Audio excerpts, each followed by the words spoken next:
कर्नाटक के राज्यपाल थावरचंद गहलोत ने मुख्यमंत्री सिद्धारमैया के खिलाफ मूडा के कथित घोटाले में मुकदमा चलाने की इजाजत दे दी है।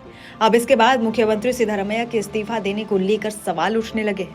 हालांकि उप मुख्यमंत्री डीके शिवकुमार से लेकर सभी वरिष्ठ मंत्रियों ने विशेष कैबिनेट बैठक से पहले आयोजित एक प्रेस कॉन्फ्रेंस में ये साफ कर दिया कि वो मुख्यमंत्री के साथ खड़े हैं और सिद्धारमैया इस्तीफा नहीं देंगे।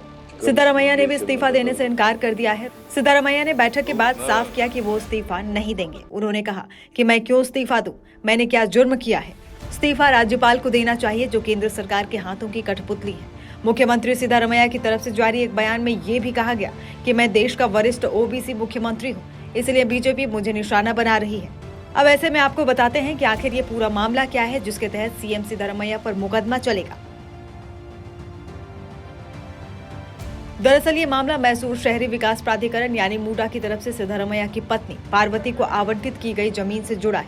मूडा यानी मैसूर अर्बन डेवलपमेंट अथॉरिटी ने साल 1992 में मैसूर के देवनूर में लेआउट विकसित करने के लिए प्लॉट लिया था।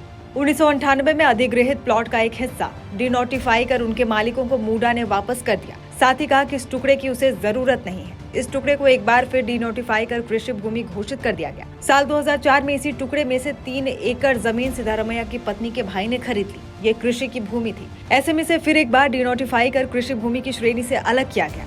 फिर इस टुकड़े को सिद्धारमैया की पत्नी और उसके भाई को उपहार के तौर पर दिया गया।